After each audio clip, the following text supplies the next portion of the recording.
လူဟာမိမိကိုယ်ကိုမိမိ confidence ဖြစ်အောင်လုပ်ပါသို့တော့ over confidence မဖြစ်စေနဲ့လူဘဝဆိုတာဗျာ confidence နေနဲ့ဒီနဲ့အကောင်းဆုံးတွေကိုစ조사ပြီးတော့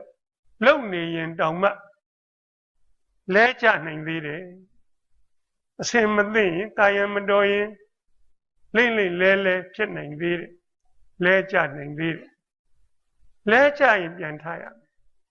ဟိုးသူတို့အနောက်နိုင်ငံမှာအဲ့လိုပဲအကျဉ်းတော်နဲ့အကျဉ်းသားတွေကိုတကယ်လူမွေးပညာရှင်တယောက်ဖိတ်ပြီးတော့ဟောခိုင်းအများကြီးပေးရပါတယ်တယောက်$10ဆိုရင်လူ100ဆိုရင်$1000လောက်ရတယ်တို့စီမှာအဲ့လိုပေးရတယ်အဲ့တော့အဲ့ဒီလူကလာပါတယ်စင်မော်တက်လာပြီးတော့ခလုတ်တိုက်မိလဲကျသွားတယ်ပြန်ထတယ်စကားပြောစင်သွားတယ်အားလုံးကျွန်တော်ဟောပြောလို့ပြီးပါပြီကျွန်တော်ကိုပြန်ခွင့်ပြုပါဟိုအကျဉ်းသားတွေကလည်းနှစ်ကြီးသမားတွေတို့ကျိုးသမားတွေတို့ဆိုတော့မကျေနပ်ဘူးဟဲ့တရားဟောဆရာလူလည်းမလုံးနဲ့ဘာမှမပြောရသေးဘူးငါတို့ဘဝအတွက်မင်းဘာမှကောင်းအောင်ပြောမလဲလို့မင်းဘာမှမပြောဘဲနဲ့